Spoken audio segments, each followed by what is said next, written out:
नमस्कार साथियों, मैं नीरज कांति आप सभी का स्वागत करता हूं आपके अपने चैनल एनके ग्लोबल एजुकेशन पर।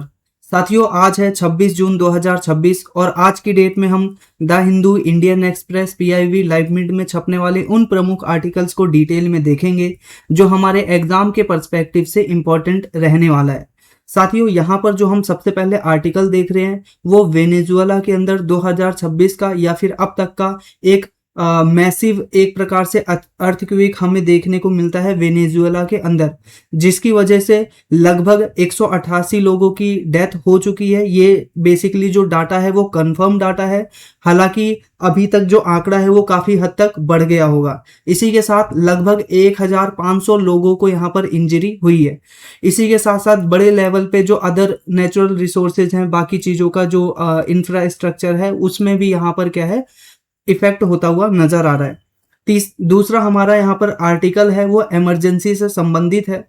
आप यहाँ पर देख रहे हो कि जो हमारी एनसीईआरटी है 9th क्लास की एक बुक थी सोशल साइंस की, उसके अंदर यहाँ पर क्या है एक नया चैप्टर ऐड किया है गया है जो कि इमरजेंसी से संबंधित है। इसी वजह से यह न्यूज अभी हमें देखने को मिल रही है। इसी के साथ जो अगला आर्टिकल है वह क्या है, जो डीआरडीओ है उसके द्वारा एक प्रकार से जो FOC यानी फाइनल ऑपरेशनल क्लियरेंस प्रदान कर दिया गया है AEWC को। बेसिकली ये जो AEWAC है वो Netra airborne early warning and control system यहाँ पर हमें नजर आ रहा है। ठीक है, जिसकी फुल फॉर्म आप यहाँ पर इस प्रकार से पूरा देख सकते हो, शॉर्ट फॉर्म। तो ये इंडिया के द्वारा डेवलप किया गया इंडिजेनस फ्लाइंग रडार सिस्टम है। अब ये फ्लाइंग रडार सिस्टम क्या होता है, कैसे काम करता है, अभी हम डिटेल में देखेंगे। इसी के साथ जो हमारा अगला आर्टिकल है वो हम देख रहे हैं कि जो नासा है उसके माध्यम से अभी मार्स के ऊपर कुछ स्पेसिफिक डिस्कवरी की गई है। वहां पर हमें पता चला है कि एक प्रकार से कॉम्प्लेक्स ऑर्गेनिक जो कार्बन के कंपाउंड है वो हमें वहां पर डिटेक्ट हुए हैं, प्राप्त हुए हैं। अब ये जो कार्बन कंपाउंड है वो क्या है और ऑर्गेनिक कार्बन कंपाउंड का मार्स के ऊपर मिलना ये कितनी बड़ी उपलब्धि है, इसको हम यहाँ पर डिटेल में देखेंगे। इसी के साथ जो अगला आर्टिकल है वो आप देख सकते हो कि जो अमेजोन है वो इंडिया के अंदर लगभग $13 बिलियन का इन्वेस्टमेंट करने वाला है। इसके लिए वह प्रधानमंत्री जो मोदी हैं उनके से भी यहाँ पर उन्होंने मुलाकात की और ये जो पूरा इन्वेस्टमेंट है वह बेसिकली इंडिया का AI और जो डाटा सेंटर है उसको एक्सपेंड करने के लिए खर्च किया जाएगा। इसी के साथ जो अगला आर्टिकल है वो आप यहाँ पर देख सकते हो कि इंडिया ने एक प्रकार से चाइना के ऊपर एंटी डंपिंग जो ड्यूटी है वह लगा दिया है बहुत सारे प्रोडक्ट पे। अब इसके क्या फायदे होंगे, क्या नुकसान, डिटेल में देखेंगे। और लास्ट में हम देखेंगे कि इंडिया और यूएसओ के बीच में बेसिकली क्या है एक बायलैटरल ट्रेड एग्रीमेंट है जिसको BTA बोला जाता है, वो यहाँ पर साइन करने की बात की जा रही है।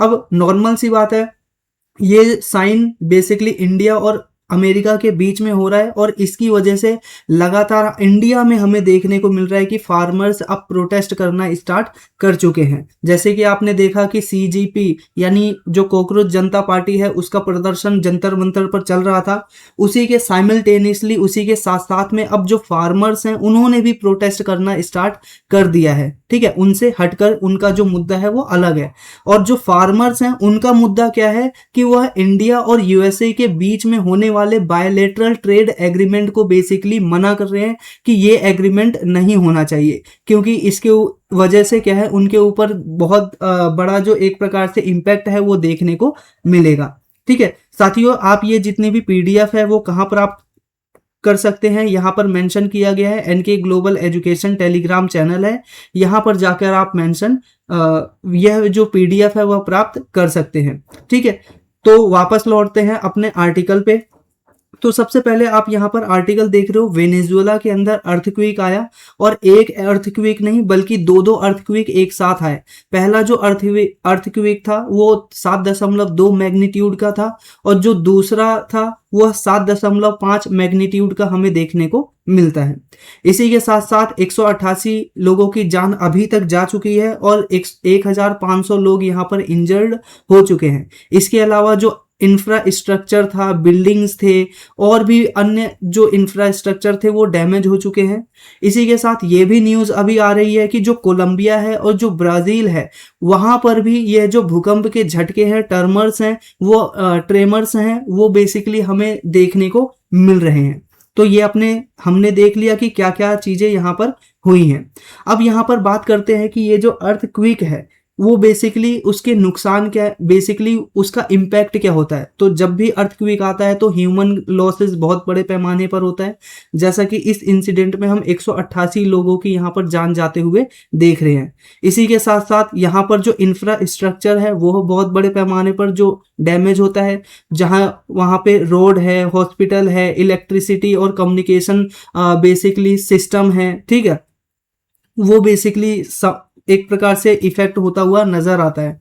इसी के साथ साथ यहाँ पर रीजनल इम्पैक्ट होता है, जैसे कि बेसिकली कोलंबिया और ब्राजील और यहाँ पर कैरिबियन जो रीजन है, इन सभी एरिया में क्या है, ये पूरा इफेक्ट हमें यहाँ पर होता हुआ नजर आ रहा है। ठीक है, झटका तो बेसिकली जो भूकंप आया वो वेनेजुएला के अंदर आया था, लेकिन उसका जो इफेक्ट है वेनेजुएला में तो बहुत बड़े पैमाने पर नजर आया, लेकिन कोलंबिया और जो ब्राजील है और इसी के साथ अदर जो कैरिबियन कंट्रीज हैं उनके ऊपर क्या है, हल्का इम्पैक्ट हमें यहाँ पर नजर आता हुआ दिख रहा है।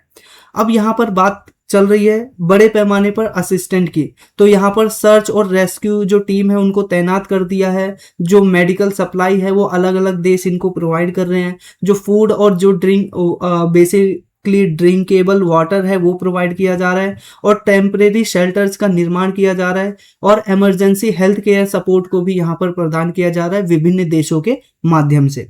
इसी के साथ साथ अब बात आती है कि ये बेसिकली अर्थक्वेक आखिरकार होता क्या है। नॉर्मल सी बात है, जब जमीन क्या करती है, कंपन करती है और यहाँ पर वो सडन रूप में यानी अचानक से बेसिकली हिलने लग जाती है, शेकिंग करने लग जाती है और जो अर्थ का सरफेस है वो मूव करने लग जाता है, मूवमेंट करने लग जाता है। उसी को ही बेसिकली हम यहाँ पर अर्थक्वेक कहते हैं, पहली बात।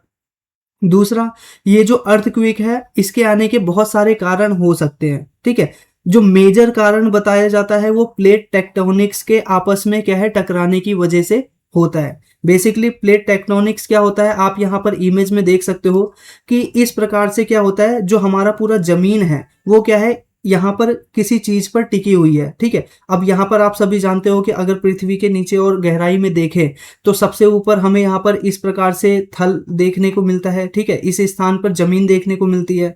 जमीन के नीचे अगर आप और जाओगे तो यहाँ पर और बड़े जमीन के क्या है, फॉर्म देखने को मिलती है। फिर लास्ट में आप यहाँ पर जब आते हो तो यहाँ पे मोल्टेड मैग्मा वगैरह ये सब प्राप्त होता है।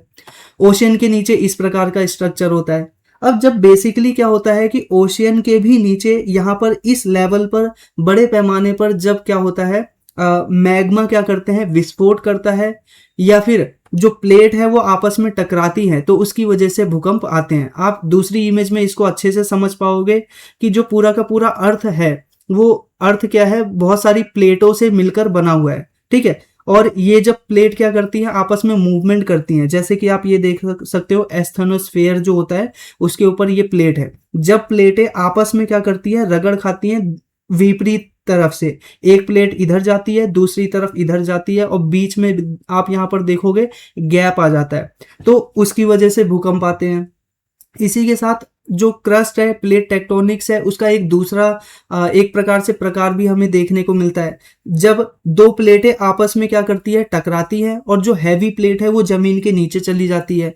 इसी के साथ एक और तरह से प्लेट का क्या बोलते हैं, एक प्रकार से टकराहट देखने को मिलती है नॉर्थ और साउथ की तरफ से। यानी जब दो प्लेटें आपस में रगड़ खाती है तो यहाँ पर ऐसी सिचुएशन हमें यहाँ पर बड़े पैमाने पर बनती हुई नजर आती है। ठीक है, तो यहाँ पर जो चीजें थी उनको हमने यहाँ पर डिटेल में देख लिया कि जो बेसिकली प्लेट टेक्टोनिक्स है यानी जो पृथ्वी की सतह है जब आपस में टकराती है उसी की वजह से यहाँ पर भूकंप आता हुआ हमें नजर आता है, एक कारण हो गया। इसी के साथ साथ यहाँ पर क्या है, अर्थक्वेक के अब जी प्लेट टेक्टोनिक है, इसी की वजह से और भी बहुत सारी चीजें होती हैं। जैसे कि जो पृथ्वी के ऊपर अर्थक्वेक है, वोल्केनिक इरप्शन है, वो भी इसी की वजह से आता है, प्लेट टेक्टोनिक की वजह से। माउंटेन का फॉर्मेशन, सुनामी, ये सारी चीजें क्या है, प्लेट टेक्टोनिक्स के टकराने से आपस में होता है। अब देखो, अगर आप वेनेजुएला की बात करोगे तो वेनेजुएला बेसिकली आप अगर उसका लोकेशन देखोगे तो वो अर्थक्वेक का जहां पर बहुत ज्यादा यहाँ पर इफेक्ट होता हुआ हमें नजर आता है, वहां पे वो लाई करता है। ठीक है, अगर आप स्पेसिफिकली देखोगे तो एक है पैसिफिक रिंग ऑफ फायर। ठीक है, अगर आप यहाँ पर सर्च भी करोगे पैसिफिक रिंग ऑफ फायर, ठीक है, तो पैसिफिक, चलिए एक बार सर्च करके देख लेते हैं, पैसिफिक रिंग ऑफ फायर। तो आप यहां पर देखेंगे कि जो पूरा का पूरा इलाका है, यहां पर कुछ इस स्थान पर बहुत सारे भूकंप हमें यहां पर देखने को मिलते हैं। नेट बहुत स्लो है।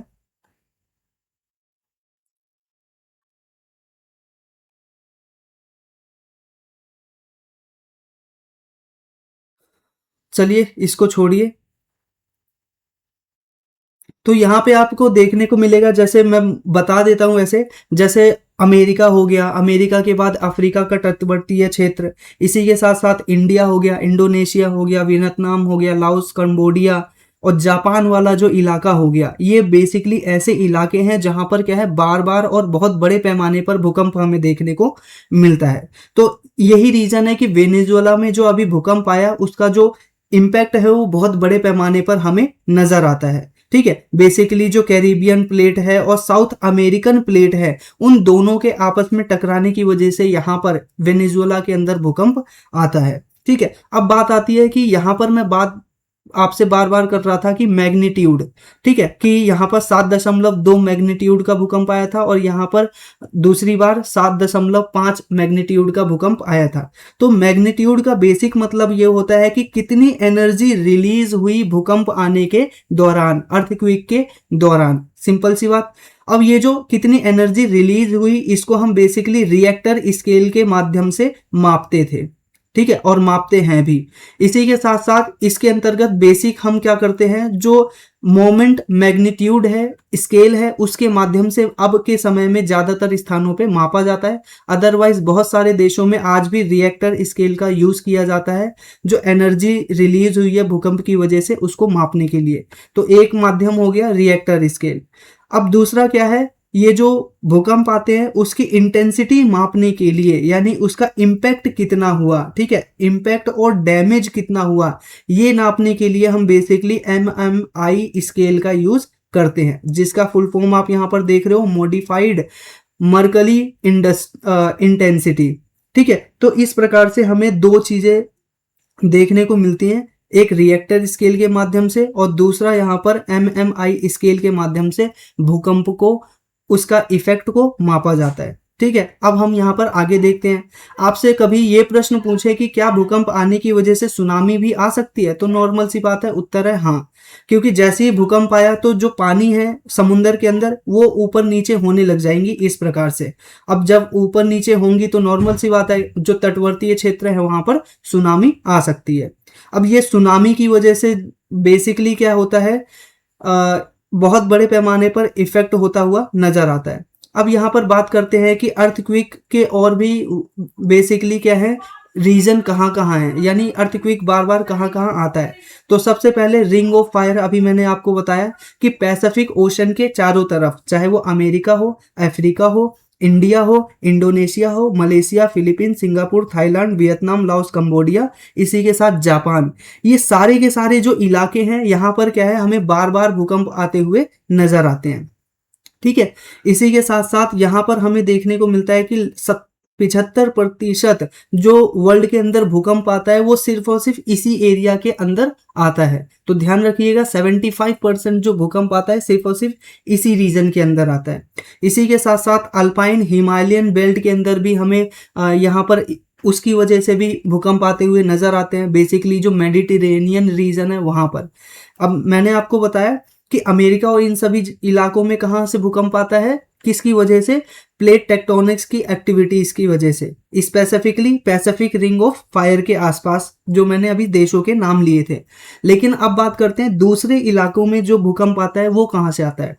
फॉर एग्जाम्पल अपना जो मेडिटेरेनियन रीजन देखोगे, तुर्की, ईरान, हिमालयन और जो साउथ एशिया है वहां पर बेसिकली क्या है, यहाँ पे अल्पाइन हिमालयन जो बेल्ट है उसकी वजह से भूकंप आता है।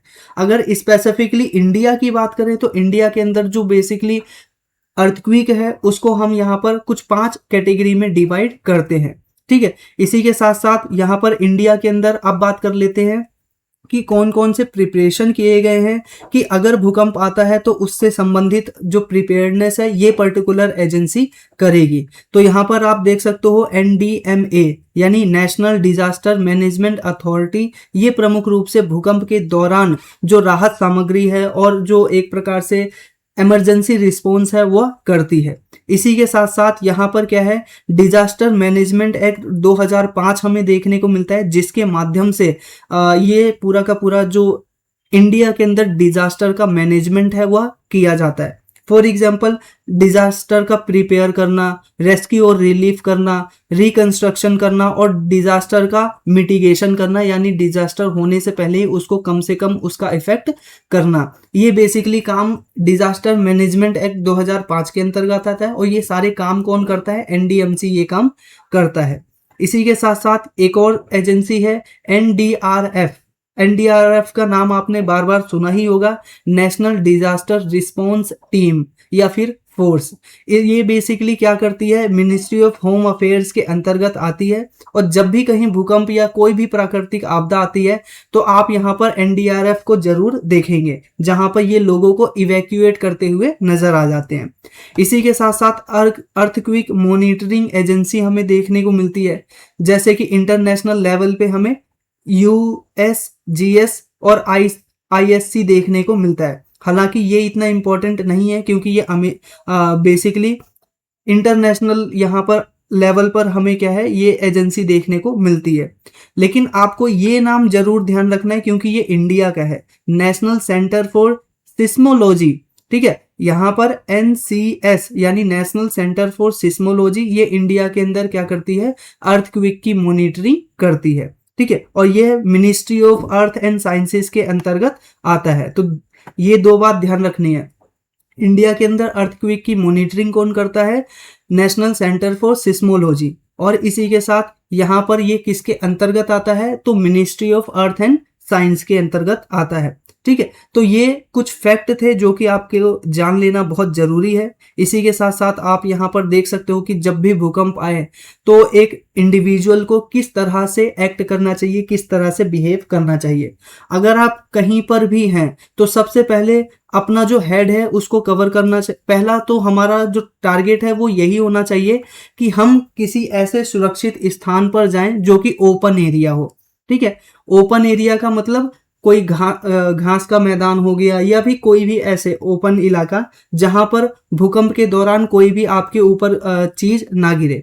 ठीक है, इसी के साथ साथ अगर घर के अंदर हैं तो सबसे पहले आपको यहाँ पर क्या करना है, अपना जो हेड है उसको कवर करने की कोशिश करनी है। हेड कैसे कवर करना है, टेबल के नीचे छिपके, इसी के साथ साथ और बाकी मेथड से। इसी के साथ आप विंडो को खोल दें और जितने भी हैवी ऑब्जेक्ट हैं उनसे थोड़ा दूर हो जाएं। ठीक है, विंडो को इस वजह से खोलना है कि मान लीजिए भूकंप की वजह से आपके घर की जो दीवार है उसके अंदर क्रैक डेवलप होता है, तो जैसे ही ये क्रैक विंडो के पास में आएगा तो इससे क्या होगा कि यहाँ पर जो क्रैक है वो एक प्रकार से फिनिश हो जाएगा, वो क्रैक आगे नहीं बढ़ेगा। तो इस वजह से विंडो और खिड़कियां जो खिड़कियां हैं वो खोलना जरूरी है। और दूसरा, हैवी ऑब्जेक्ट से इस वजह से आपके ऊपर गिर सकता है। इसी के साथ साथ बाकी चीजों को आप यहाँ पर देख सकते हो, ये इमरजेंसी किट जैसे कि चोट लग जाए तो पट्टी और बाकी छोटी छोटी जो चीजें हैं वो आपके पास होनी ही चाहिए। ठीक है, तो हमने यहाँ पर जो चीजें थी उसको डिटेल में कवर कर लिया। ये बेसिकली की फैक्ट है जो कि एग्जाम के पर्सपेक्टिव से इंपॉर्टेंट है, इसको याद रखना ज्यादा जरूरी है। ठीक है, अब हम यहाँ पर बढ़ते हैं अपने नेक्स्ट आर्टिकल की तरफ। ठीक है, तो साथियों अगर आपको यह वीडियो पसंद आ रही है तो वीडियो को लाइक कर लीजिएगा, चैनल को सब्सक्राइब कर लीजिए रेगुलर बेस पे इसी तरह से वीडियो देखने के लिए। कल सुबह जो 10 बजे है वो अपनी ये क्लास होगी, आज क्लास थोड़ी लेट हो गई थी। इसी के साथ साथ हम यहाँ पर देखते हैं अपना दूसरा आर्टिकल। एनसीईआरटी ने जो इमरजेंसी है उसका एक चैप्टर यहाँ पर अपनी टेक्स्ट बुक में ऐड किया है जिसकी वजह से ये सारा अभी न्यूज हमें देखने को मिल रहा है। अब यहाँ पर हम जो पूरा का पूरा टेक्स्ट है उसके अंदर क्या बदलाव हुआ है ये सारी चीज़ों के ऊपर फोकस नहीं करते हैं। अब हम बेसिकली बात करते हैं कि ये इमरजेंसी होती क्या है और बाकी इसके क्या है की स्पेसिफिक फीचर्स। ठीक है, जहां से एग्जाम के अंदर प्रश्न पूछे जा सकते हैं। तो एग्जाम में देखो, सबसे पहला प्रश्न, 1 मिनट में देख लेता हूं कनेक्शन बना हुआ है या नहीं।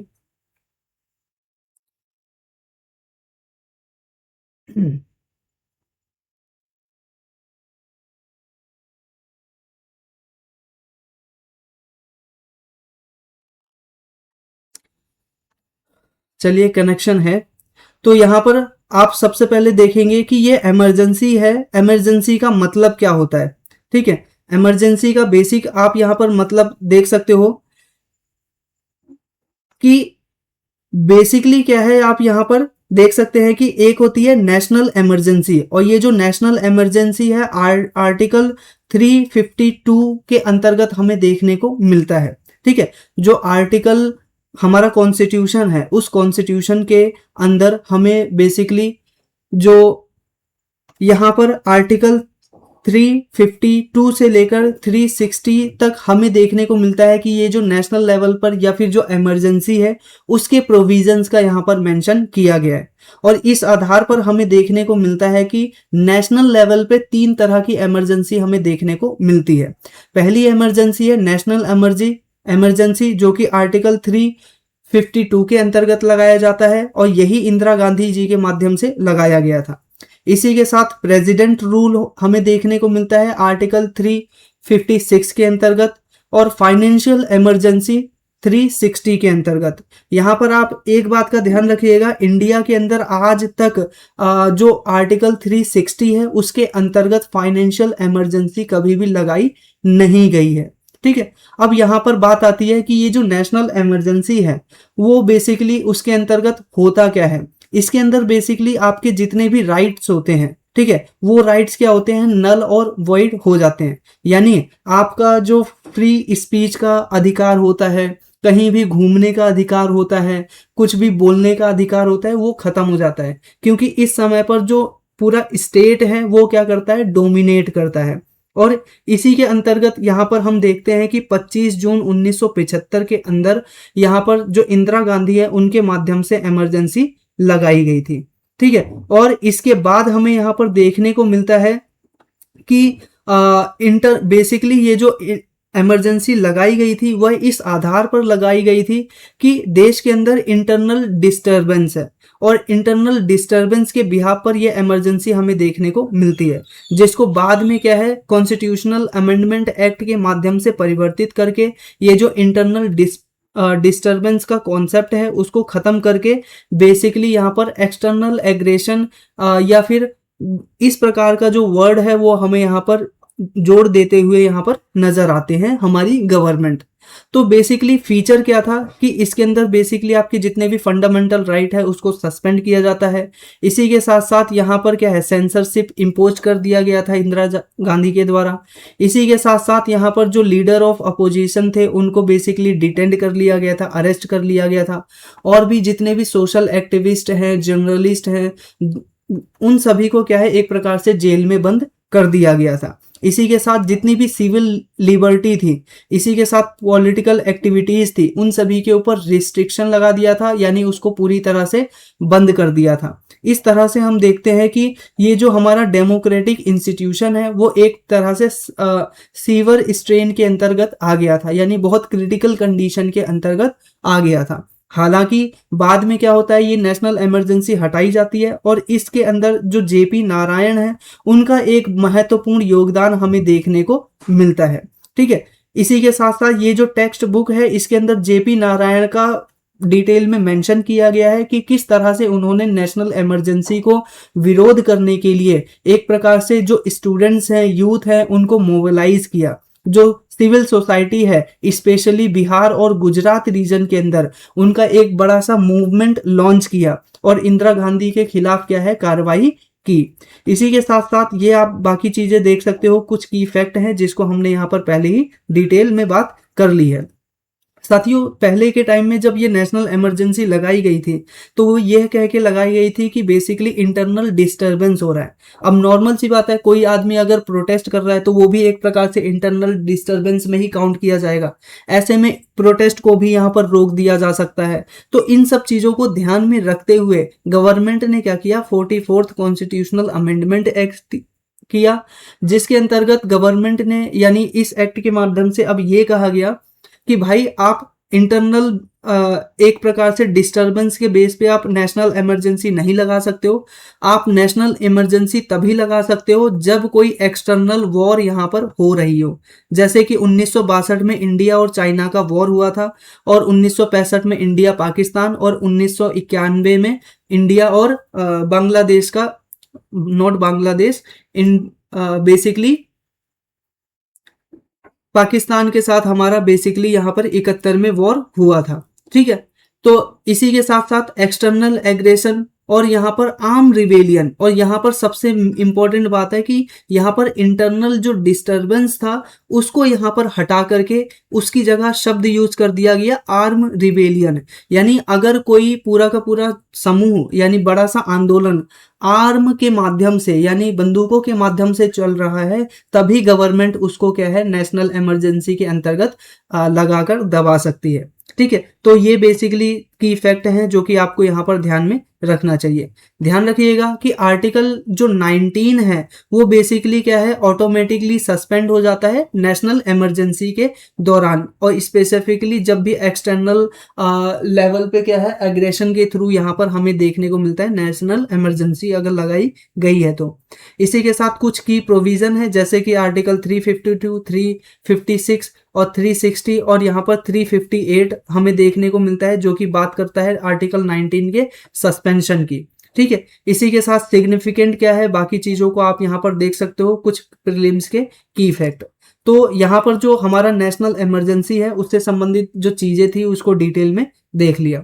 अब हम बात करते हैं अपने तीसरे आर्टिकल की तरफ। साथियों हमारी जो इंडियन गवर्नमेंट है वो आप देख रहे हो कि लगातार एक के बाद एक जो मिसाइल सिस्टम है और जो रडार सिस्टम है और भी अन्य प्रकार के डिफेंस इक्विपमेंट है उनको यहाँ पर इंस्टॉल करती चली जा रही है, और अपना जो डिफेंस का एक्सपेंडिचर है वो इस टाइम पर बहुत ज़्यादा देखने को मिल रहा है। और ये सारी चीज़ें इस वजह से है क्योंकि यहाँ पर एक तरफ है पाकिस्तान और दूसरी तरफ है चाइना। ये दोनों अपनी मिलिट्री एक्सपेंडिंग और इंडिया के प्रति अपना जो एग्रेशन है वो लगातार बढ़ा रहे हैं। इस वजह से यह जो कदम है बहुत ही ज़्यादा ज़रूरी हो जाता है। तो यहाँ पर आप देख रहे हो कि जो DRDO है उसने बेसिकली एक क्या है, एक AEWC यानी एक प्रकार से एयरबोर्न अर्ली वार्निंग जो कंट्रोल सिस्टम है वो बनाया था, जिसको अभी DRDO ने इसको बनाया था, और जिसको अभी जो हमारा बेसिकली सरकार है उसने क्या किया है, FOC यानी फाइनल ऑपरेशनल क्लियरेंस है वो प्रदान कर दिया है। और ये किसके माध्यम से प्रदान किया गया है, बेसिकली हमारी जो सेंट्रल गवर्नमेंट है उसके माध्यम से। इसकी वजह से बेसिकली आप यहाँ पर एक चीज देख रहे हो कि ये इंडिजेनियसली डेवलप्ड है। ठीक है, अब इंडिजेनियसली डेवलप्ड है इसका मतलब क्या है, इसकी वजह से भारत के अंदर जो आत्मनिर्भर भारत का कॉन्सेप्ट लेकर हम चल रहे हैं वो क्या है, फुलफिल होता हुआ नजर आ रहा है। जो डिफेंस के अंदर अपना सेल्फ सफिशिएंसी है वो बढ़ती हुई नजर आ रही है। अब यहाँ पर बात करते हैं कि ये बेसिकली पूरा सिस्टम है क्या। तो यहाँ पर आप फुल फॉर्म देख ही चुके हैं, और इसी के साथ ये एक प्रकार का क्या है, फ्लाइंग रडार स्टेशन है। ठीक है, act as a flying radar station. Basically ये जो पूरा का पूरा सिस्टम है ये ट्रैक करता है, डिटेक्ट करता है, आइडेंटिफाई करता है और मॉनिटर करता है जो एनिमी का एयरक्राफ्ट है उसको, एनिमी का मिसाइल है उसको, और एनिमी का UAV यानी अनमैन्ड एयर व्हीकल है उसको। और उसको डिटेक्ट करने के बाद बेसिकली क्या किया जाता है कि इन रडार के माध्यम से जब डिटेक्ट कर लिया तो उनको यहाँ पर क्या है, डिस्ट्रॉय किया जाता है। तो यहाँ पर आप ध्यान रखिएगा ये बेसिकली काम आता है सिर्फ और सिर्फ डिटेक्शन में, जो डिस्ट्रॉय है वो किसी और यूनिट के माध्यम से किया जाता है। तो इसी के साथ साथ यहाँ पर क्या है, maritime target beyond the range of ground based radar. और नॉर्मल सी बात है, अभी के टाइम पर हमारे पास बहुत सारे ग्राउंड रडार हैं। अब ग्राउंड रडार बेसिकली क्या होता है, आपने एक जगह उसको लगाकर रख दिया है और वो आसपास देखेगा कि कहाँ पर कोई अटैक हो रहा है या नहीं हो रहा है। लेकिन जो ये बेसिकली फ्लाइंग रडार स्टेशन है, ये कैसे काम करता है कि हवा में उड़ता रहता है। अब हवा में उड़ रहा है तो नॉर्मल सी बात है, ये ज़्यादा कवरेज करेगा और ज़्यादा कवरेज करने के साथ रियल टाइम सर्विलांस हमें प्रोवाइड करेगा। और इसी के साथ बैटल फील्ड के अंदर जो इंडियन एयरफोर्स है उसकी पावर को बढ़ाएगा। डीआरडीओ के द्वारा यहाँ पर डेवलप किया गया है, उसकी एक agency centre for airborne system. इसी के साथ साथ एयरफोर्स और जो इंडियन डिफेंस इंडस्ट्री है वो बेसिकली इसके अंदर शामिल है। ऑब्जेक्टिव क्या है कि जो हमारा बेसिकली इंडिजेनस कैपेबिलिटी है वो मजबूत हो, इसी के साथ साथ जो बाहर के देश हैं उनके ऊपर जो हमारा इंपोर्ट डिपेंडेंस है वो कम हो, और इसी के साथ साथ जो हमारी अर्ली वार्निंग कैपेबिलिटी है उसको हम बेसिकली इम्प्रूव कर पाएंगे इसके माध्यम से। इसी के साथ साथ बाकी चीज़ों को आप यहाँ पर देख सकते हो कि बॉर्डर सिक्योरिटी और स्ट्रेटेजिक जो प्रिपेयर्डनेस है वो और ज़्यादा बढ़ पाएगी। अब ये सारी चीज़ें हो कैसे पाएंगी, ये सारी चीज़ें इस वजह से हो पाएंगी कि इसके ऊपर बहुत सारे इक्विपमेंट लगाए गए हैं। क्या इक्विपमेंट है, यहाँ पर ERJ-145 एयरक्राफ्ट प्लेटफॉर्म लगाया गया है। ठीक है, ये बेसिकली क्या करता है, जो इलेक्ट्रिकल और जो कूलिंग मिशन सिस्टम है ये इसके अंदर मॉडिफाई किए गए हैं। हमारे पास देखो, आप ध्यान रखिएगा, मैं बात कर रहा हूँ इंडिजेनियसली हमने यहाँ पर पहले से डेवलप किया, अभी डेवलप किया है। हालांकि हमारे पास इस प्रकार के जो सिस्टम थे वो पहले से थे। तो यहाँ पर ये बोला जा रहा है कि जो हमारा इलेक्ट्रिकल और कूलिंग जो और मिशन सिस्टम है उसको यहाँ पर अभी नया ऐड किया गया है। इसी के साथ AESA रडार भी यहाँ पर हमें देखने को मिलता है, जिसका मतलब है active electronical scanned army radar. ठीक है, ये भी यहाँ पर इंस्टॉल किया गया है। अब इसकी वजह से हम क्या है 240 से लेकर 270 डिग्री तक का हम सर्विलेंस कर पाएंगे। फॉर एग्जाम्पल, आप सभी जानते हो कि ये जो सर्कल होता है, इस सर्कल के अंदर 360 डिग्री हमें देखने को मिलता है इस सेंटर से। अब बेसिकली मान लीजिए जहाज यहाँ पर है तो ये लगभग इतना एरिया यहाँ पर क्या है कवर करता हुआ नजर आएगा। ठीक है, लगभग इतने एरिया को वो सर्विलांस कर पाएगा, इतने एरिया को। तो इस वजह से ये इतना ज्यादा इंपॉर्टेंट हमें नजर आ रहा है कि ये अपने क्या है पूरे के पूरे चारों तरफ क्या है सर्विलांस कर पाएगा। अब हम यहाँ पर आगे देखते हैं कि ये जो डिटेक्ट करने की इसकी रेंज है वो 250 से लेकर 370 किलोमीटर तक की हमें देखने को मिलती है।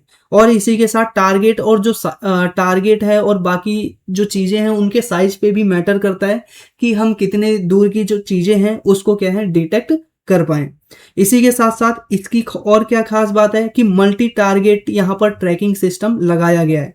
इसका मतलब यहाँ पर क्या है 120 से भी ज़्यादा जो एरियल टारगेट हैं उनको ट्रैक किया जा सकता है। मान लीजिए किसी देश ने क्या किया, इंडिया के ऊपर अटैक करने के लिए 100-200 ड्रोन भेज दिए। अब ऐसे में दूसरे जो रडार हैं वो बेसिकली कुछ सीमित संख्या में ही यहाँ पर जो एयरक्राफ्ट कैरियर है और जो बाकी चीजें हैं ड्रोन्स हैं उनको डिटेक्ट कर पाते थे। लेकिन इसके अंदर सिस्टम ऐसा है कि 200 से भी ज्यादा जो एरियल टारगेट हैं उनको यहाँ पर डिटेक्ट किया जा सकता है। किसको डिटेक्ट किया जा सकता है, fighter aircraft, cruise missile, unmanned aerial vehicles जिसको हम ड्रोन के नाम से भी जानते हैं, एयरबोर्न प्लेटफॉर्म्स, और इसी के साथ इलेक्ट्रॉनिक जो एयर बोन जो प्लेटफॉर्म्स है, बाकी चीजों को आप इस प्रकार से देख सकते हो। इन सभी को यहाँ पर डिटेक्ट करने का काम करता है। यहाँ पर अब बात हो रही है इलेक्ट्रॉनिक इंटेलिजेंस। ये बेसिकली इसके अंदर जो हमने ESM और CSM सिस्टम भी यहाँ पर लगाया हुआ है। ESM मतलब इलेक्ट्रॉनिक सपोर्ट मेजर्स और यहाँ पर कम्युनिकेशन सपोर्ट मेजर्स इसके अंदर लगाया हुआ है। ये बात भी आप यहाँ पर ध्यान रखिएगा। ये बेसिकली क्या करेगा, एनिमी के रडार को देखेगा, कम्युनिकेशन सिग्नल्स प्रोवाइड करेगा और इलेक्ट्रॉनिक एमिशंस यहाँ पर हमें होता हुआ नजर आएगा। इसी के साथ साथ इन फ्लाइट रिफ्यूलिंग की कैपेसिटी भी इसके अंदर डाली गई है।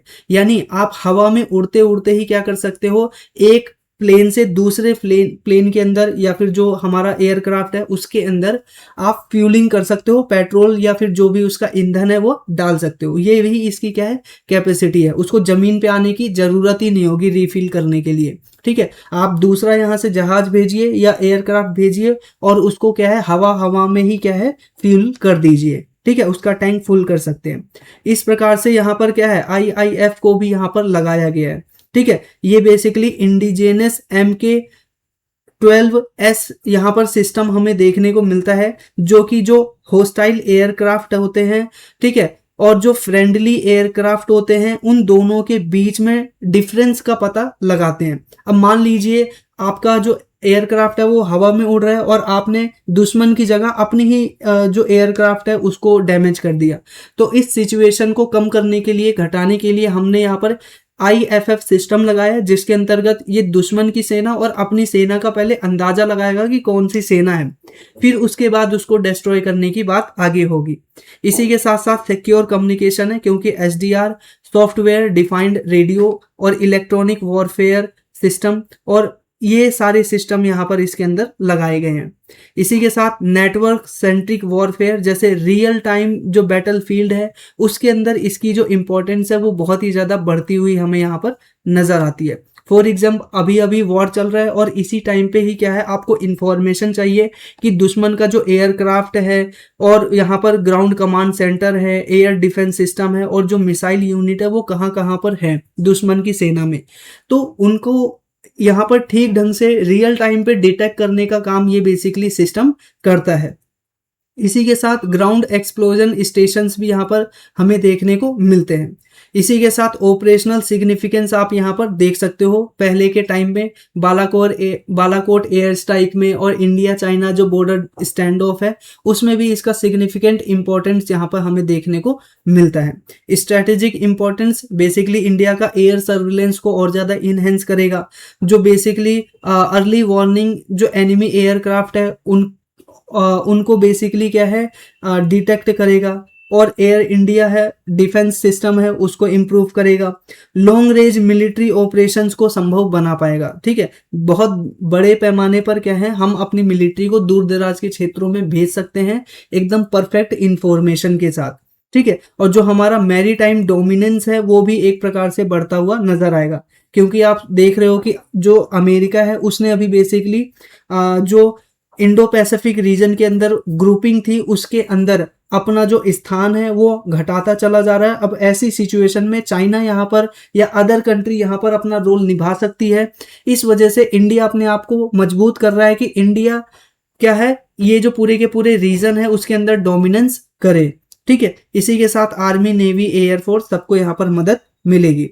अब जितना भी अभी हमने कंटेंट पढ़ा वो सारा का सारा की फैक्ट यहाँ पर दिया हुआ है। अब देखते हैं यहाँ पर इंडिया के अलावा और कौन कौन से देश है जिसके पास ये सिस्टम है।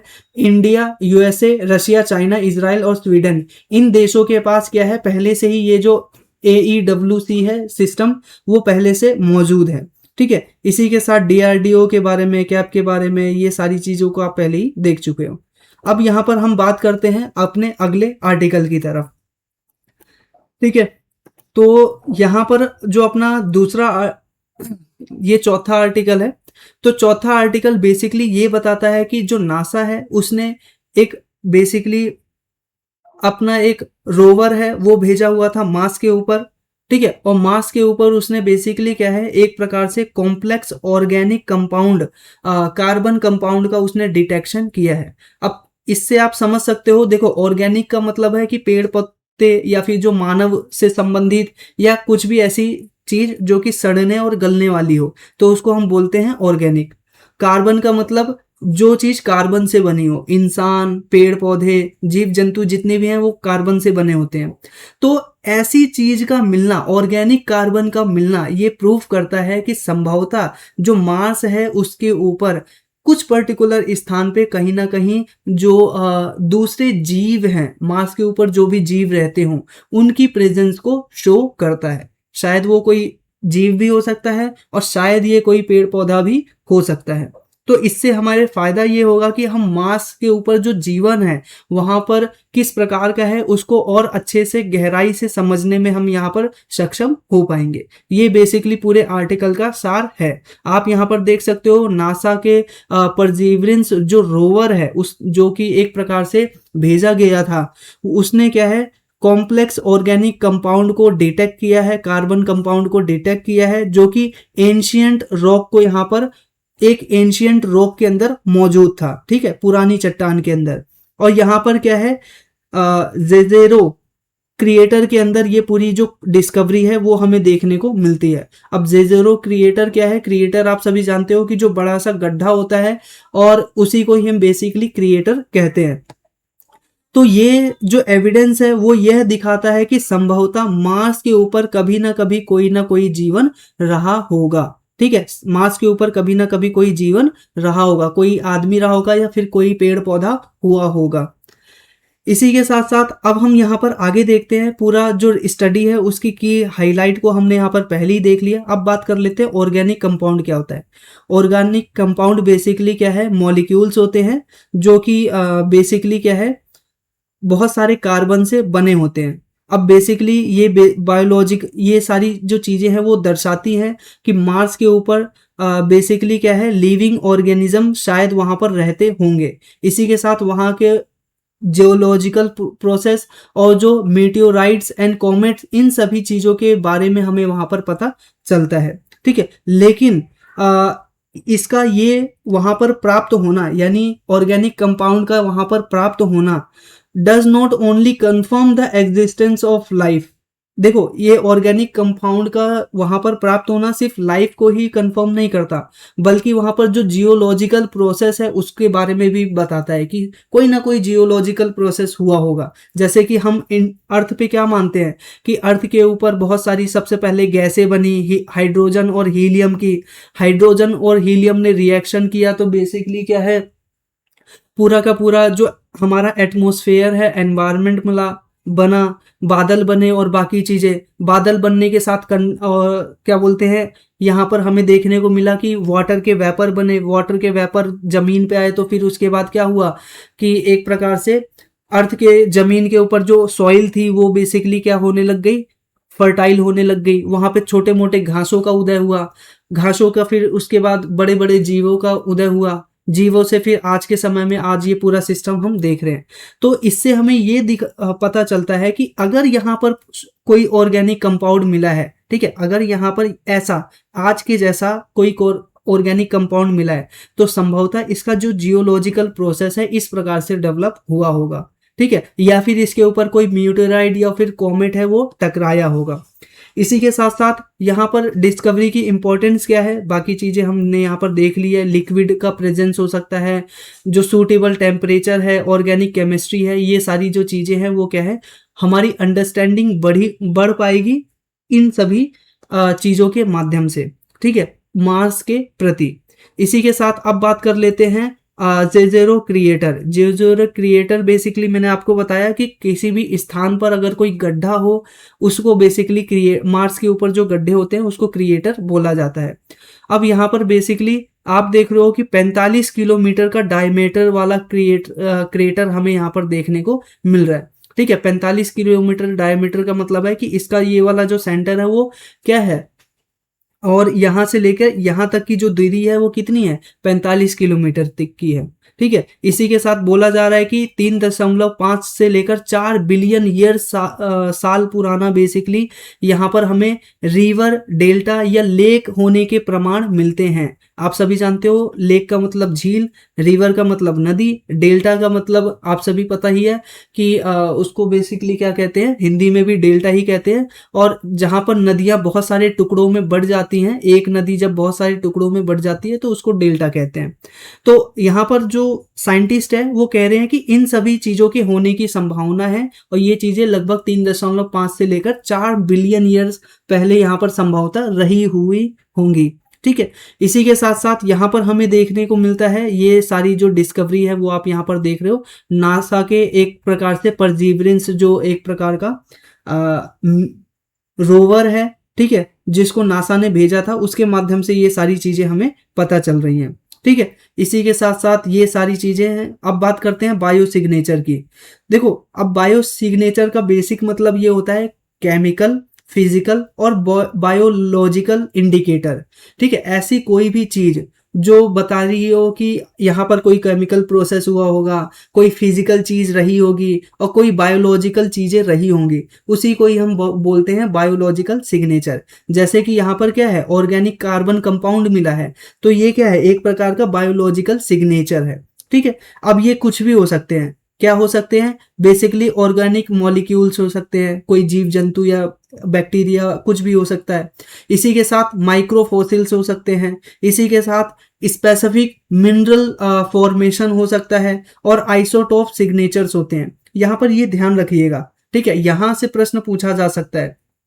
क्या प्रश्न पूछा जा सकता है कि इसके अंतर्गत ये जो बायो सिग्नेचर है उसके अंदर क्या क्या चीजें आती हैं। तो ये सारी चीजें क्या है, बायो सिग्नेचर का उदाहरण है, एग्जाम्पल है। ठीक, अब हम यहाँ पर आगे देखते हैं कि मार्स वर्ल्ड के लिए इतना ज्यादा इंपॉर्टेंट क्यों है, चांद के ऊपर हम इतना ज्यादा फोकस क्यों कर रहे हैं। क्योंकि देखो, चांद का जो एटमॉस्फेयर है, स्ट्रक्चर है, वो कुछ इंडिया के जैसा ही है, नॉट इंडिया, अर्थ के जैसा ही है। ठीक है, वहां पर हमें वाटर के भी प्रमाण मिल चुके हैं। ठीक है, आइस के प्रमाण मिल चुके हैं, एसिड सेडिमेंट्री रॉक के प्रमाण मिल चुके हैं, वोल्केनिक एक्टिविटीज के और सिमिलर इकोलॉजिकल जो डेवलपमेंट है वो हमें मार्स के ऊपर भी देखने को मिलता है। तो इन फ्यूचर हम मार्स के ऊपर जो रिसोर्सेज है उनका यूज कर सकते हैं। इन फ्यूचर मार्स के ऊपर जो बेसिकली कॉलोनीज हैं या फिर जो ह्यूमंस हैं उनको बसाया जा सकता है, इस वजह से यहाँ पर इंपॉर्टेंट है। अब यहाँ पर मार्स से संबंधित बहुत सारे मिशंस हैं, जैसे कि नासा का यहाँ पर हमें मिशन देखने को मिलता है। इसी के साथ साथ बाकी चीजों को आप यहाँ पर देख सकते हो। ठीक है, यहाँ पर मार्स के ऊपर जो बेसिकली कुछ पर्टिकुलर प्लेसेज हैं उनको फोबोस और डाइमोस का यहाँ पर नाम दिया गया है। अब हम यहाँ पर आगे देख लेते हैं। नासा क्या है, अमेरिका की स्पेस एजेंसी है। साइंस की एडवांसमेंट बढ़ेगी, बाकी चीजें, ये सिग्निफिकेंस के आप तौर पर देख सकते हो कि ये जो पूरी फाइंडिंग हुई है उसका क्या क्या फायदा होगा, सिग्निफिकेंट और प्रीलिम्स से रिगार्डिंग कुछ की फैक्ट। ठीक है, तो ये आर्टिकल भी हमने यहाँ पर डिटेल में देख लिया। अब बढ़ते हैं हम अपने अगले आर्टिकल की तरफ। साथियों, अगला आर्टिकल बढ़ने से पहले वीडियो को लाइक कर लीजिएगा, चैनल को सब्सक्राइब कर लीजिएगा डेली बेस पर इसी तरह से करंट अफेयर वीडियो देखने के लिए।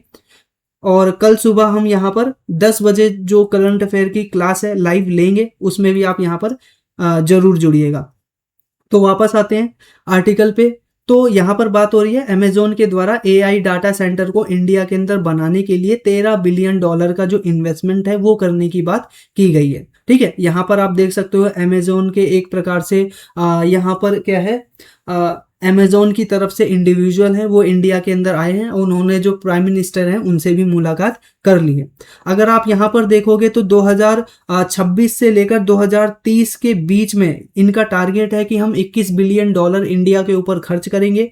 और इस तरह से इनका टारगेट है कि 2010 से लेकर 2030 के बीच में हम इंडिया के अंदर $88 बिलियन रुपए खर्च करेंगे एआई और डाटा सेंटर को इस्टेब्लिश्ड करने के लिए। अब यहाँ पर बाकी बहुत सारे फैक्ट लिखे हुए हैं, इनको आपको बिल्कुल भी पढ़ना नहीं होता है। क्यों? क्योंकि एग्जाम में क्या है, इतना ज्यादा फैक्ट के ऊपर पूछा नहीं जाता। मेन हेडिंग का अगर कोई फैक्ट है तो वो कभी कभी पूछ लिया जाता है भूले बिसरे। ठीक है, इसी के साथ साथ यहाँ पर अब बात करते हैं कि AWS जो डाटा सेंटर है वो बेसिकली क्या है, उसको एक्सपेंड करने की यहाँ पर बात की जा रही है। यानी अमेजोन वेब सर्विस जो है उसको एक्सपेंड करने की बात की जा रही है। मुंबई के अंदर, हैदराबाद के अंदर हमें पहले से ही सिस्टम देखने को मिलते हैं जिसको और आगे तक बढ़ाया जाएगा। इसी के साथ साथ इसके अंदर इंक्लूड होगा कि हम एक प्रकार से एआई जो क्लाउड कंप्यूटिंग जो सर्विसेज है उसका सिस्टम इंस्टॉल करेंगे। इसी के साथ हाई परफॉर्मेंस कंप्यूटिंग सिस्टम को इंस्टॉल करेंगे और जो मशीन लर्निंग प्लेटफॉर्म्स है उसको लगाएंगे और जनरेटिव एआई टूल्स को डेवलप करेंगे। अमेजोन ट्रेनियम एआई चिप और अमेजोन बैकरोट एआई प्लेटफॉर्म, ये सारी चीजों को यहाँ पर हम डेवलप करेंगे। ठीक है, अब हम यहाँ पर बात कर लेते हैं कि ये सारी चीजें है क्या। सबसे पहले इंपॉर्टेंस क्या है, तो नॉर्मल सी बात है, इंडिया का जो डिजिटल मिशन है वो इम्प्रूव होगा और ग्लोबल लेवल पे जो एआई है, क्लाउड कंप्यूटिंग है, उसके हब के रूप में इंडिया अपने आप को डेवलप कर पाएगा। इसी के साथ साथ गवर्नमेंट ने बहुत सारे जो स्कीम है वो पहले से ही चला रखा है, जैसे कि startup India, educational institute, employment और इकोनॉमिक बेनिफिट, ये सारी चीजें हमें यहाँ पर होती हुई नजर आएंगी। इसी के साथ ये कुछ की फैक्ट हैं, आप इनको यहाँ पर देख सकते हो। इसी के साथ साथ यहाँ पर हम देखते हैं कि ये जो डिजिटल लर्निंग सपोर्ट जो सिस्टम है वो लगभग 400 मिलियन जो गवर्नमेंट या फिर स्कूल स्टूडेंट्स हैं उन सभी को बेसिकली फायदा यहाँ पर पहुंचाएगा। ठीक है, कैसे? जो बेसिकली डिजिटल ट्रांसफॉर्मेशन है करके, इनोवेशन और स्टार्टअप इकोसिस्टम और जो क्लाउड एडॉप्टेशन है उसको और ज़्यादा मजबूत करके ये एम्प्लॉयमेंट जनरेट करेंगे। अब कुछ की फैक्ट है इंडिया से संबंधित कि इंडिया में डाटा का और एआई का स्टेटस किस प्रकार का है। तो डाटा सेंटर क्या होता है, सभी को पता होगा कि ऐसी इस स्पेशलाइज्ड फैसिलिटी या ऐसा स्पेशल सेंटर जहां पर क्या है, जो डाटा है और उसको मैनेज किया जाता है और उसको प्रोसेस किया जाता है और जो डिस्ट्रीब्यूट डिजिटल डाटा, ठीक है, जितने भी डिजिटल डाटा है वो सारे के सारे डिस्ट्रीब्यूट किए जाते हैं। फॉर एग्जाम्पल अभी आप यूट्यूब पे वीडियो देख रहे हो, ये सारा का सारा यूट्यूब का जो बेसिकली एक डाटा सेंटर है उसके अंदर स्टोर हो रहा है। और ये स्टोर होने के बाद सबसे पहले यहाँ पर मैं अपनी एंड से क्या है ये वीडियो दे रहा हूँ, उनके जो डाटा और सर्वर सिस्टम है उनके अंदर ये गया और फिर जब आप मोबाइल पे सर्च करते हो तब ये क्या है, यूट्यूब आपको यहाँ पर इस प्रकार से प्रोवाइड कराता है। तो ये जो वीडियो वगैरह सारी चीजें सेव होती है ना, फेसबुक, इंस्टाग्राम, जितने भी आप प्लेटफॉर्म के ऊपर फोटो और वीडियो सेव करते हो, उसी की ही फैसिलिटी को बेसिकली यहाँ पर डाटा सेंटर बोला जाता है। इसके अंदर क्लाउड कंप्यूटर और ये सारी जो चीजें हैं वो इनका जो डाटा है, ठीक है, वो शामिल किया जाता है। यहाँ तक कि ई कॉमर्स का डाटा है, हेल्थ केयर का data, banking, gaming, digital service, digital payment जो आप करते हो, पेटीएम, फोन पे, गूगल पे, इनका भी डाटा क्या है, एक पर्टिकुलर स्थान पर सेव होता है। ठीक है, अब यहाँ पर हम बात करते हैं इंडियाज डाटा सेंटर लैंडस्केप। ये कुछ इस प्रकार से देख सकते हो इंडिया ने क्या क्या काम किया है डाटा सेंटर को डेवलप करने के लिए। इसी के साथ अब यहाँ पर देखते हैं अमेजोन वेब सर्विस क्या है। ये एक प्रकार से क्लाउड कंप्यूटिंग प्लेटफॉर्म है। ठीक है, ध्यान रखिएगा, अमेजोन वेब सर्विस एक प्रकार का क्लाउड कंप्यूटिंग एक प्रकार से प्लेटफॉर्म है। यहाँ पर हम देखते हैं क्लाउड स्टोरेज की तरह ये काम करता है और सर्वर की तरह काम करता है। बाकी चीजों को आप देख सकते हो। इसी के साथ अमेजोन ट्रिटेनियम चिप क्या है, एक प्रकार से ऐसी चिप है जो कि अमेजोन के कस्टम एआई जो एक्सेलरेटर जो चिप डिजाइन है वहां पर हमें देखने को मिलता है। ठीक है, यानी जो अमेजोन के जितने भी लार्ज एआई मॉडल्स हैं उनको ट्रेनिंग प्रोवाइड करने का ये जो चिप है वो काम करता है। ठीक है, फॉर एग्जाम्पल मैंने आपको कल की ही वीडियो में बताया था कि ये जो बेसिकली एआई है और ये सारी चीजें हैं वो कैसे डेवलप होती है। देखो यहाँ पर आप समझिए, ये है एक गूगल, चलो गूगल क्रोम तो एक सर्च इंजन है, गूगल की बात कर लेते हैं। तो गूगल एक प्लेटफॉर्म है, ठीक है, जहां पर क्या है आप कुछ बहुत सारी इंफॉर्मेशन डालते रहते हो, पेज बना के डालते रहते हो। ये सारी की सारी इंफॉर्मेशन यहाँ पर सेव है। अब नॉर्मल सी बात है, आपको एआई बनाना है, एआई का ऐप बनाना है। ठीक है, तो एआई का ऐप बनाने के लिए आपको सबसे पहले क्या चीज चाहिए, डाटा। ठीक है, एआई काम क्या करता है कि आपके पास जो भी डाटा है उस डाटा को एनालाइज करके उसकी समरी बना देना, उसका बाकी चीजें काम कर देना, या उसको परफेक्ट वही पॉइंट दे देना, या फिर उस पॉइंट को यहाँ पर सीधा सीधा वर्ड टू वर्ड आपके सामने प्रोड्यूस कर देना जो आपको चाहिए। ठीक है, अगर आप गूगल का पेज खोलते हो तो आपको देखने को मिलता है कि सैकड़ों लिस्ट आ जाती है, उस लिस्ट में से आप चुनते हो कि आपको कौन सा पढ़ना है, कौन सी साइट पे जाके पढ़ना है। लेकिन एआई के साथ ऐसा नहीं होता। एआई क्या करता है, यहाँ पर मैकेनिकल माइंड का या फिर एक प्रकार से सिस्टम का यूज करता है आपको रिजल्ट देने के लिए। अब ये सारा एआई का डाटा है वो कहाँ से आएगा, एक कोई ना कोई बेसिकली सेंटर से। ठीक है, और ये जो पूरे के पूरे सेंटर है एआई के अंदर जो डाटा है वो भी कहीं ना कहीं सेव होगा, और वो जो सारी चीजें सेव होती हैं वो ऐसे ही चिप्स के अंदर होती हैं। ठीक है, तो नॉर्मल सी बात है, एआई को ट्रेनिंग प्रोवाइड करने के लिए, जनरेटिव एआई को डेवलप करने के लिए, डीप लर्निंग करने के लिए, और जो मैकेनिकल लर्निंग वर्कलोड है, उन सभी चीजों के लिए आपको यहाँ पर क्या चाहिए, Amazon ट्रेटेनियम चिप चाहिए। ठीक है, तो ये बेसिकली चिप है जिसको इंडिया में अब क्या डेवलप किया जाएगा। एडवांटेज क्या होगा, एआई का जो ट्रेनिंग है या एआई है वो और ज़्यादा फास्ट होगा। एआई का जो यूज़ कर रहे हैं उनके लिए बेसिकली कोई ट्रेनिंग प्रोवाइड नहीं की जाएगी। यहाँ पर ये बात ध्यान रखिए, एआई को ही एडवांस किया जाएगा, उसको फास्ट किया जाएगा और ज़्यादा इनरिच किया जाएगा, और इसी के साथ जो कंप्यूटिंग कॉस्ट है वो कम की जाएगी, और बैटरी एनर्जी एफिशिएंसी है उसको भी बढ़ाया जाएगा। ठीक है, इसी के साथ साथ यहाँ पर हम देखते हैं Amazon बेडरॉक क्या है। तो ये बेसिकली क्या है, जनरेटिव एआई प्लेटफॉर्म है जिसके ऊपर बेसिकली आप क्या करते हो, एक प्रॉम्प्ट देते हो, और वो प्रॉम्प्ट क्या करता है, कोई आप जो भी चीज़ उसको बनाने के लिए बोलते हो या लिख बोलते हो वो आपको लिख के दे देता है। इस प्रकार का सिस्टम हमें नज़र आता है। ठीक है, इसी के साथ साथ आप यहाँ पर देख सकते हो बाकी जो फीचर्स हैं, इसके कुछ करंट स्टेटस है। हालांकि इतना कुछ आपको बिल्कुल भी आंकड़ों के ऊपर, देखो मैं बता रहा हूँ, बहुत कम फोकस करना। ठीक है, ऐसे आंकड़ों के ऊपर ही आपको फोकस करना चाहिए जो कि क्या है, अखबार में बार बार आ रहे हो, और दूसरा नोट बार बार तो फिर यही भी आंकड़ा आ सकता है। आपको ऐसे आंकड़ों पे ही हमेशा फोकस करना चाहिए जो कि क्या है, बेसिकली लॉन्ग टर्म। जैसे इंडिया ने बोला है कि 2030 तक हम बेसिकली क्या करेंगे, अपना एजुकेशन है उस एजुकेशन के अंदर ग्रोस एनरोलमेंट रेशो है उसको हम 100% कर लेंगे। इसी के साथ हमने कहा है 2035 तक हम क्या करेंगे, अपना जो हायर एजुकेशन है कॉलेज लेवल पे, वहां पर ग्रोस एनरोलमेंट रेशो हम कितना 50% कर लेंगे। इसी के साथ इंडिया ने टारगेट लिया है कि 2030 तक हम क्या करेंगे, एक तरह से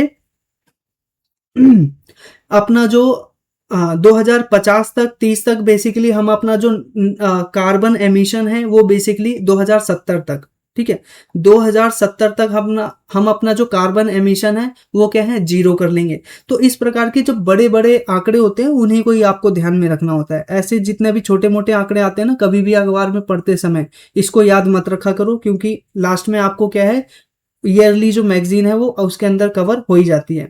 इसी के साथ गवर्नमेंट के इनिशिएटिव हैं एआई को सपोर्ट करने के लिए, जैसे कि digital India mission, digital India programme, India stack programme, national cloud initiative, ये कुछ प्रोग्राम हमें यहाँ पर देखने को मिलते हैं। इसी के साथ साथ गवर्नमेंट ने जो न्यू एजुकेशन पॉलिसी है उसके अंदर भी डिजिटल लर्निंग के ऊपर फोकस किया है। स्टार्टअप, सेमीकंडक्टर मिशन, ये सारी चीजें हमें नजर आती हैं इंडिया के अंदर एक प्रकार से डिजिटल क्रांति को लाने के लिए। हालांकि कुछ चैलेंजेस भी हैं, आप यहाँ पर देख सकते हो, साइबर सिक्योरिटी, और जो अपने पास डाटा सेंटर है और जो रिसोर्सेज है उसकी कमी होना। लेकिन हम इन कमियों के बावजूद भी अपने आप को आगे बढ़ाएं, ये अपना बेसिकली वे फॉरवर्ड हो सकता है। ठीक है, तो यहाँ पर जो प्रीलिम से रिगार्डिंग कुछ की फैक्ट हैं आप इनको यहाँ पर नोटिस कर सकते हैं। ठीक है, तो ये आंकड़ा, ये बेसिकली आर्टिकल हो गया। अब एक काम करते हैं, बाकी जो आर्टिकल्स हैं, ठीक है, India initiative anti dumping basically prove against 3 Chinese product. Chinese product basically क्या है, इंडिया में बहुत ज्यादा बढ़ रहे हैं, इतने ज्यादा बढ़ रहे हैं कि इतने ज्यादा सस्ते हो रहे हैं कि इंडिया के दुकानों में, इंडिया की फैक्ट्री में बनने वाले जो सामान है उन सभी को इंडिया के जो मार्केट है उसके अंदर विस्तार नहीं मिल रहा है। इसी वजह से गवर्नमेंट ने बहुत सारे जो बेसिकली गुड्स हैं, जैसे कि थर्मल पेपर, इसी के साथ बोपा यानी बेसिकली बायएक्सिली ओरिएंटेड पॉलीमाइड फिल्म, ये बेसिकली चाइना से हम मंगाते थे, उसके ऊपर बैन लगाया गया है। इसी के साथ और यहाँ पर एंटीऑक्सीडेंट जो होते हैं कुछ विशेष प्रकार के, उनके ऊपर भी गवर्नमेंट ने यहाँ पर बैन लगाया है। ठीक है, तो ये सारी चीजों को देख सकते हो, थर्मल पेपर के ऊपर, यहाँ पर बोपा के ऊपर, ठीक है, कहाँ कहाँ यूज किया जाता है, बाकी चीजें इसके अंदर लिखी हुई हैं। इसी के साथ साथ यहाँ पर एंटीऑक्सीडेंट्स जैसे कि पॉलीमर, रबर, प्लास्टिक, ठीक है, पेट्रोकेमिकल्स, जो इंडिया के अंदर भी बनाए जाते हैं, चाइना के अंदर भी बनाए जाते हैं, लेकिन चाइना के अंदर बहुत ज्यादा बेसिकली हाई लेवल पे बनाया जाता है। इतना हाई लेवल के वहां पर क्या है, मशीनों से बनाया जाता है, और यहाँ पर मान लीजिए चाइना में ये पूरा का पूरा बड़े लेवल पे बना रहा है और उसकी जो कॉस्ट आई है वो आई है 5 रुपए। इंडिया में बहुत सारी छोटी छोटी फैक्ट्री हैं और जब वो बनाती हैं तो इसका कॉस्ट आ जाता है मान लीजिए 6 रुपए। अब मान लीजिए चाइना ने क्या किया, इंडिया के अंदर सारे के सारे मार्केट के अंदर 5-5 रुपए वाला ये प्रोडक्ट है उतार दिया। अब ऐसे में इंडिया के अंदर बनाए गए जो भी बेसिकली 6 रुपए का वही चीज जो बनाया गया है वो कोई भी नहीं खरीदेगा। तो इस वजह से सरकार क्या करती है कि जब वो देखती है कि इंडिया के जो गुड्स हैं उनके ऊपर इफेक्ट पड़ रहा है बाहर देश की सस्ती कोई चीज इंडिया में बहुत ज्यादा आ जाने के बाद, तो यहाँ पर एंटी डंपिंग बेसिकली ड्यूटी लगाई जाती है, यानी एक प्रकार का टैक्स लगाया जाता है। अब टैक्स लगाने के बाद मान लीजिए जो ये जो प्रोडक्ट है उसका रेट क्या हो गया, 6 रुपए हो गया या फिर मान लीजिए 7 रुपए हो गया। तो नॉर्मल सी बात है, अब लोग जो हैं वो चाइना के प्रोडक्ट को भी खरीद सकते हैं और इंडिया के प्रोडक्ट को भी खरीद सकते हैं। तो ये बेसिकली सिस्टम है डंपिंग का। बेसिकली यही डंपिंग का मतलब होता है कि इतने बड़े पैमाने पर प्रोडक्शन कर दो कि दूसरे देशों में एकदम सस्ते रेट में क्या है बहुत बड़े पैमाने पर उत्पादन करके वहां पे भेज दो, ठीक है, ताकि जो दूसरे देश का एक प्रकार से पूरा इकोनॉमी है वहां पर ठप पड़ जाए, क्योंकि वहां का जो सामान है वो कोई खरीदेगा ही नहीं, ठीक है। इसी के साथ साथ एंटी डंपिंग ड्यूटी क्या होती है, जब कोई गवर्नमेंट इस प्रकार देखती है कि इलीगल प्रैक्टिस या प्रैक्टिस हो रही है तो उसके ऊपर टैक्स लगा देती है, ताकि बेसिकली क्या है इंडिया या फिर जो अपने देश का प्रोडक्ट है उसको बेसिकली स्टेबल किया जा सकते, और इसी के साथ जो मार्केट है उसके अंदर कंपटीशन है उसको बराबर किया जा सके, और यहाँ पर डोमेस्टिक लेवल पे जो कंपनियां हैं मैन्युफैक्चरिंग यूनिट्स हैं उन सभी को क्या है एक प्रकार से लेवल प्लेइंग फील्ड प्राप्त हो सके। इसी के साथ साथ यहाँ पर आप देख सकते हो बाकी चीजें हैं। अब यहाँ पर DGTR यहाँ पर आप देख सकते हो, यानी director general of trade remedy. ये बेसिकली एक एजेंसी है जिसके माध्यम से इंडिया के अंदर ये जितनी भी ट्रेड प्रैक्टिसेस होती है उसकी निगरानी करती है, और अगर वो कोई इलीगल या ऐसी कोई एक्टिविटी पाती है तो उसके ऊपर क्या है एंटी डंपिंग ड्यूटी, कस्टम और ड्यूटी और भी अन्य प्रकार के जो टैक्स है वो लगाने का काम ये एजेंसी करती है, DGTR, ठीक है, director general of trade remedy, ठीक है। ये बेसिक इंपॉर्टेंट फैक्ट है, ये हमें देखने को मिलता है। इंडिया के अंदर जो कस्टम टैरिफ एक्ट है 1975, उसके अंदर हम किसी देश के ऊपर जो टैरिफ टैक्स है वगैरह लगा सकते हैं। इसी के साथ साथ यहाँ पर इसके फायदे क्या होते हैं, मेजर्स क्या होते हैं, एंटी डंपिंग ड्यूटी, इसी के साथ conventional duty, safe guard duty, ये सारे टैक्स दूसरे देश के गुड्स पे लगाए जा सकते हैं ताकि उस देश का भी जो वस्तु है वो महंगा हो जाए और इंडिया के जो मार्केट है उसके अंदर सारी वस्तुओं के दाम लगभग बराबर हो, ठीक है। अब why are anti dumping duty is important, ये हमने पहली बात कर लिया कि भारत के मैन्युफैक्चर को सेफ करना, ठीक है, वे फॉरवर्ड के रूप में आप देख सकते हो, और यहाँ पर प्रीलिम्स के रिगार्डिंग कुछ की फैक्ट हैं इनको आप यहाँ पर मेंशन कर सकते हो, ठीक है। तो ये जो आर्टिकल है ये भी हमने डिटेल में देख लिया। साथियों ये जो लास्ट आर्टिकल है इसको हम कल की वीडियो में कवर कर लेंगे, और मुझे उम्मीद है आपको आज की जो वीडियो है वो जरूर पसंद आई होगी। अगर वीडियो पसंद आई हो तो वीडियो को लाइक कर लीजिए, चैनल को सब्सक्राइब कर लीजिए रेगुलर बेस पर इसी तरह से वीडियो देखने के लिए। इसी के साथ आप यहाँ पर जो ये टेलीग्राम चैनल है इस टेलीग्राम चैनल पे जाके ये PDF है उसको भी प्राप्त कर सकते हैं। इसी के साथ साथ काफी समय से टेलीग्राम बैन था, इस वजह से कोई भी इसके ऊपर जो PDF है वो नहीं आई है, और अभी मैं क्या करूंगा कि जितनी भी PDF है सारी PDF को अभी एक साथ यहाँ पर अपलोड कर दिया जाएगा, ठीक है। तो अभी जाके आप PDF को डाउनलोड कर सकते हो 1 तारीख से लेकर और आज तक की जितनी भी PDF है वो सारी आपको अभी यहाँ पर मिल जाएंगी, ठीक है, थोड़ी देर बाद। इसी के साथ साथ करंट अफेयर का साथियों अपना एक ग्रुप चलता है जो कि है सिर्फ और सिर्फ 499 में। इस ग्रुप को ज्वाइन करने के बाद पहले के जितने भी बेसिकली आर्टिकल्स हैं वो आपको यहाँ मिल जाएंगे। इन फ्यूचर जितना भी आर्टिकल अपलोड होगा वो यहाँ पर आपको मिल जाएगा। इसका वैलिडिटी कब तक की है, तो लाइफ टाइम वैलिडिटी है, जब तक आप इसको ज्वाइन करके रखना चाहते हो ज्वाइन करके रख सकते हो, ठीक है। पूरी आपके जो प्रिपरेशन है एग्जाम की प्रिपरेशन उस दौरान आपकी यहाँ पर ये मदद करेगा। क्यों मदद करेगा? क्योंकि यहाँ पर आपको डेली बेस पर करंट अफेयर मिलेगा, वीकली बेस पर करंट अफेयर कंपाइल करके दिया जाएगा, मंथली बेस पर आपको current affair magazine PDF form में मिलेगी, और पूरे साल भर का जो करंट अफेयर बुकलेट पीडीएफ है वो भी प्रदान किया जाएगा। और ये सारी चीजें होंगी सिर्फ और सिर्फ 499 में। इस ग्रुप को ज्वाइन करने के लिए ये जो व्हाट्सएप नंबर दिया गया है इसके ऊपर आप मैसेज कर सकते हैं। ठीक है, अभी आप यहाँ पर देख सकते हो मंथली जो मैगजीन है वो कुछ इस प्रकार की रहेगी। इसी के साथ साथ पूरे साल भर का मैगजीन इस प्रकार से रहेगा। साथियों, अभी यूपीपीसीएस का एग्जाम आने वाला है, इसी वजह से दिसंबर 2025 से लेकर, ठीक है, सॉरी, जनवरी 2025 से लेकर, ठीक है, दिसंबर 2025 तक का पूरे साल भर का करंट अफेयर आपको इसी पर्टिकुलर क्या है एक मैगजीन में मिलेगी। ठीक है, जो स्पेसिफिकली क्या है टारगेट को फोकस करके, यानी जो 2026 का प्रीलिम्स है उसको यहाँ पर फोकस करके तैयार किया जाना है। ठीक है, यहाँ पर D2D प्रोग्राम के अंतर्गत ये बेसिकली पिछले साल की मैगजीन है जो कि मार्च टू मार्च पूरा का पूरा जो करंट अफेयर है उसको यहाँ पर कवर करती है। ठीक है, इसी तरह यहाँ पर D2D मैगजीन लाया जाएगा प्रीलिम्स के लिए 2026 के लिए यूपीपीसीएस स्पेशल। ठीक है, तो इस प्रकार से अलग अलग सब्जेक्ट का आप यहाँ पर देखेंगे, history, geography, polity, economics, environment, सभी सब्जेक्ट का आपको यहाँ पर मैगजीन मिलेगा। तो मुझे उम्मीद है आपको यह जो वीडियो है वो जरूर पसंद आई होगी। वीडियो अगर पसंद आई है तो वीडियो को लाइक कर लीजिए, चैनल को सब्सक्राइब कर लीजिए रेगुलर बेस पर इसी तरह से वीडियो देखने के लिए। इसी के साथ साथियों मिलते हैं आपसे नेक्स्ट वीडियो में, तब तक के लिए नमस्कार।